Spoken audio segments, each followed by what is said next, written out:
Humans of the cardboard, welcome back to Just Nuts, guys. Today we're doing a discussion video talking about Valiant Smashers as a whole. We finally have everything fully revealed as far as the new cards that will come in this set when it gets to us. Now, we're not going to get this till November 17th, so we're a ways away.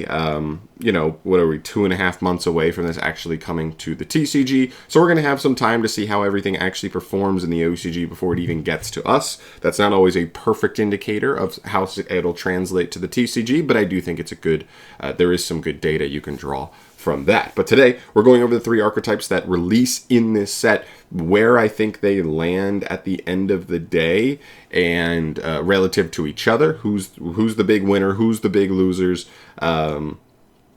and then from there, also talk about like what we want to see down the line, because we know these archetypes are pretty much due to get at least 2 small waves of support in the following 2 core sets after this set releases. So we'll keep an eye on that as well. So let's just jump into it. If you don't know, the 3 archetypes that came out in this deck build pack are 1. Valmonica, 2. Memento, and 3. Centurion. Very cool archetypes, very different archetypes. I really think these are cool ones, and now we need to talk about their utility, what's going on with them. So, Valmonica is the first one. This theme is based around the idea that you have a angel and a devil or a demon on your shoulder.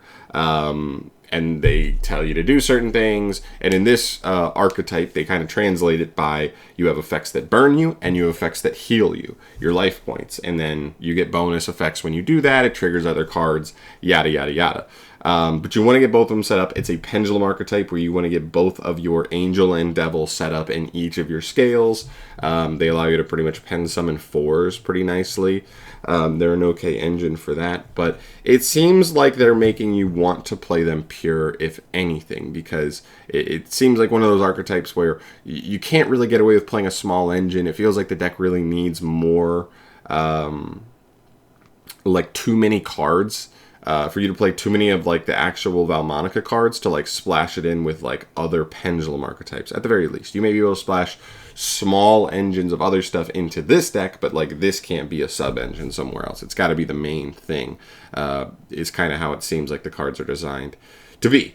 But they're cool. I think it's a cool design so far. This to me by far is the weakest of the 3 archetypes out the gate. I think it seems pretty fragile, pretty easy to stop in most scenarios, and even if you don't stop them, it doesn't even, like, from what I've seen, they don't even, like, set up that much via their own stuff. Now, maybe if you splash in another engine and, like, you pen summon another 4, and that 4 is, like, gets you a ton of value, that's one thing, that maybe their boards could be a little better that way. But as far as, like, the pure stuff, like what the actual Valmonica cards get you, it's not that impressive, even in your better hands when you resolve all your effects. So, feels like it's missing some power, feels like it's missing the ability to not be as fragile as they are, to just a little bit of resilience, something to help them play through stuff. But if they get something in those 2 realms, I do think they could kind of step forward. But to me, this doesn't even ring as like a rogue deck yet. Like I would venture to bet that if this archetype were to come out right now, it wouldn't perform that well on the competitive scene. Feel free to prove me wrong, feel free to disagree, but that's kind of where I am on Valmonica so far. The next archetype, Memento. This one is so cool. This archetype, the idea behind this archetype is so cool to me. And this is perfect Konami going back and like really making older cards a little bit more relevant again. So I guess the idea of this, this archetype is that they take old classic vanilla Yu-Gi-Oh monsters from like the beginning of the game, and they get redesigned here as like kind of zombie-ish versions of their old selves, and they're actually like decent cards, like in an archetype that all come together. It's a very, very cool idea. So going through it, they use cards like Dark Blade is one of the ones that I remembered the most, but there's other ones like Trihorn Dragon, Fairy Witch, Goblin Calligrapher, the guy from like Fake Trap is what I remembered him from, but he's also vanilla. Key Mace, Fairy Witch, Tatsuno Shigi, and so on. I think the only one that doesn't have a corresponding vanilla is the boss monster. And this is what the deck revolves around, pretty much pumping out this boss monster. Because they have the whole setup the deck kind of goes for is it's kind of a mid-range deck. You're not like comboing, but your goal is to like get into this big guy, and it's kind of like a protect the castle kind of archetype because you want to maintain him as long as you can. He gets a trap set up, and he's 5,000 attack, and the trap pretty much says like reduce him by 1,000 to negate a monster effect. So you set up him with the trap, and or is it monster or any effect? I actually am not totally sure on that, but either way, the idea is you just have a ton of negates, a ton of interruption just off at that basic setup, and then there's obviously the potential to get even more, and it's a zombie archetype, so like you can kind of grind if you get a lot of stuff in grave, so that's kind of cool. I think this archetype has a cool start. I think it has a fun start. I think, honestly, for me, as just a fan of the game, my most excited part of this archetype is honestly just waiting to see which vanillas they will make into more of their monsters next, because they're really cool. And like I just want to see who else gets the redesign, because like Dark Blade to me was the one monster from this first wave where I was like, oh my god, Dark Blade. I literally used to play Dark Blade because he looked badass and he had 1,800 attack as a normal summonable monster. That was good enough on the playground. So really cool, really excited to see where they go.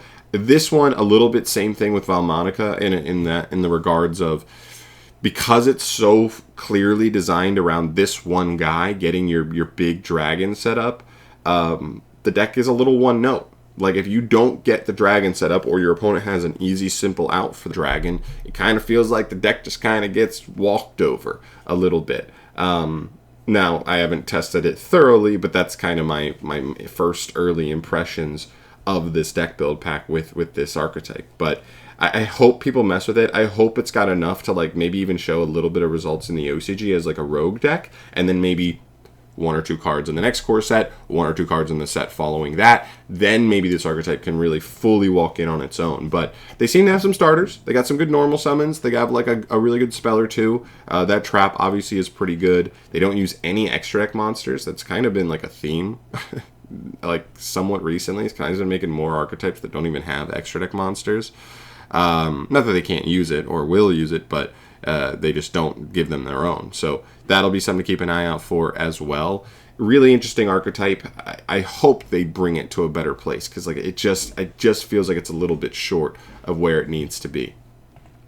And the last archetype of the 3 for this deck build pack is Centurion. By far, to me, the best archetype coming out of this pack, especially out the gate. I think this deck is legit top tier out the gate. At first, when I saw the cards, I was like, okay, it may just be the good new kind of control strategy, like a little bit like a solid control strategy, nothing crazy. No, I mean, it's got 4 different 1-card starters, so like 12 hard copies of 1-card starters. This deck can set up some pretty powerful interruptions for your opponent's turn. Under Nib, under Droll, Ash's mid, all that. Like there's not a single hand trap that's like actually really good from them, to be honest. Like maybe Ogre's okay, because you could like Ogre one of the traps when they try to fire. But outside of Ogre, I don't know if there's like another hand trap that I feel like really strong about. There are other cards that are good, like Cosmic's going to be good versus this deck for sure. So like quick back removal that's not destruction based could be good, but honestly, other than Cosmic, how many cards like that exist? Not a million, so that'll be something to keep an eye on. But yes, this deck is so good. It sets up a bunch of grindability while like the boards it ends on aren't crazy, but it can set up like 1 to 2 like singularly pretty powerful interruptions. I don't think Calamity will be around by the time this archetype comes out, so I don't think we'll have to worry about like getting Calamity locked by a deck that can do it like under Nib, under Droll kind of thing. But I do think it'll still be able to make just like a basic good interruption, while also having a ton of follow-up, while also having the ability, and that's the other thing too with this deck. I think if you were playing bare minimums with this deck, like you're just playing your 12 starters with like the one of counter trap that I think you'll probably have to play, one of the follow-up card, and then maybe 3 prosperity for extra consistency. There's like a world where you could play this deck with like legit only like 17 or 18 engine cards and done. And then you fit 22, you know, defensive cards. You could play 20 hand traps, you could play some hand traps and board breakers, a combination of whatever you feel like are the best in that format. But like there's totally a world where this deck is like at most like 22 or 23 engine cards total, and then just somewhere between 18 and 22 defensive cards. And that's like a huge thing. That like this deck provides so much grindability. If you don't like OTK, then you're in trouble. But it's going to be hard because not only do you have to play through like the one decent eruption and follow up they have, but also then like 2 to 3 hand traps in hand. That's going to be the real struggle playing against this deck. I really think it's the next best control deck. I think it's great out the gate, and I think it has room to get even better. It's an archetype that makes Synchro 8s and 12s. They only have a Synchro 12, though, for their own archetype. I'm expecting them to get an 8, and I'm also expecting them to kind of get one more main deck monster. I think the spells and traps are fine. They don't have to improve on those anymore, but if they get one more good main deck monster, that's like another name, because all of their names can only be special summoned once per turn. So it's one of those things where like the extra name could actually go do a lot for them, because it gives them that extra extendability that they might need in certain scenarios. But really good deck. I highly recommend you look into them, because I think we're going to see very quickly here, because the set literally dropped like last Friday, I think, for the OCG. So I think we're going to see this for the next like 2 weeks. This will see play in the OCG, and then we'll start seeing this deck already getting tops when we see like the Road of the King breakdowns and that stuff. It may not be better than Rescue Ace at this point because of the Sinful Spoils stuff, but I think it'll be. I think there's a total real possibility it's the second most played, most topping deck behind Rescue Ace already. So keep an eye out for that.